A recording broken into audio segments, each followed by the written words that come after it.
আজকের ভিডিওটি থাম্বনেল দেখেছেন নিশ্চয়ই। তো সোজাসুজি মূল বক্তব্যে চলে আসি।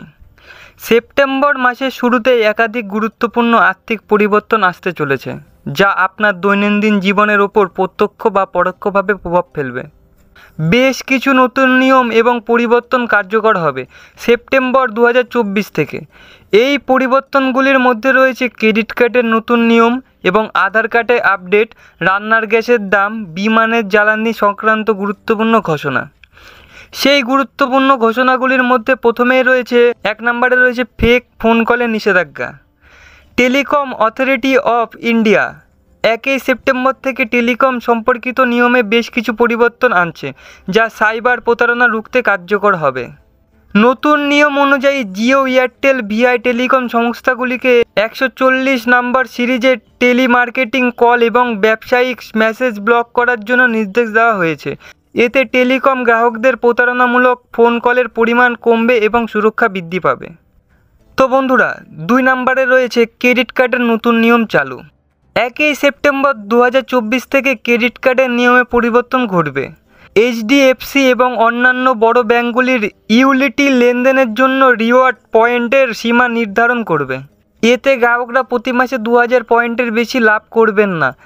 এছাড়াও কিছু ব্যাংক যেমন আইডিএফসি ফার্স্ট ক্রেডিট কার্ডে বৈধ ন্যূনতম টাকার অঙ্ক কমিয়ে দিচ্ছে এবং পেমেন্টের শেষ তারিখ 18 থেকে 15 তারিখে করে দিচ্ছে। 3 নম্বরে রয়েছে ফ্রি আধার কার্ড আপডেট। ইউআইডিআই বর্তমানে আধার কার্ডের আপডেটে ফ্রিতে করার সুযোগ দিচ্ছে। ফ্রি আধার আপডেটের জন্য নতুন লাস্ট ডেট 14 সেপ্টেম্বর 2024 পর্যন্ত বাড়ানো হয়েছে। ডেডলাইন পার হলে আপডেটের জন্য 50 টাকা চার্জ দিতে হবে। এই পরিষেবা শুধুমাত্র অনলাইনে পাওয়া যাবে। তো বন্ধুরা, 4 নম্বরে রয়েছে রান্নার গ্যাসের দাম। প্রতি মাসে 1 তারিখে রান্নার গ্যাসের দাম কমানো বাড়ানো হয়ে থাকে।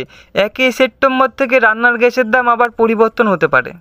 আগস্ট মাসে বাণিজ্যিক গ্যাসের দাম 8.50 টাকা বেড়েছিল এবং জুলাই মাসে 30 টাকা কমানো হয়েছিল। এই মাসেও একইভাবে দাম বৃদ্ধি বা হ্রাস পাওয়ার সম্ভাবনা রয়েছে। তো বন্ধুরা, 5 নম্বরে রয়েছে বিমানের জ্বালানি ও সিএনজি ও পিএনজির দাম। পেট্রোলিয়াম সংস্থাগুলি প্রতি মাসে প্রথম দিনই জেট ফুয়েল, সিএনজি এবং পিএনজির দাম সংশোধন করে। 1 সেপ্টেম্বর 2024-এও এই দামের পরিবর্তন দেখা যেতে পারে, যা বিমানের টিকিটের দাম প্রভাব ফেলতে পারে বলে মনে করা হচ্ছে। সবশেষে 6, সরকারি কর্মীদের ডিএ বৃদ্ধি অর্থাৎ মহার্ঘ ভাতা। সেপ্টেম্বর মাসে কেন্দ্রীয় সরকারি কর্মীদের আবার মহার্ঘ ভাতা বৃদ্ধি পাওয়ার সম্ভাবনা রয়েছে। বর্তমানে 50% ডিএ বেড়ে 53% হতে পারে বলে সূত্র মারফত জানা যাচ্ছে। তো বন্ধুরা, যাই হোক, আজকের ভিডিওটি এখানেই শেষ করছি। আপনাদেরকে অসংখ্য ধন্যবাদ ভিডিওটি মনোযোগ সহকারে শেষ পর্যন্ত দেখার জন্য।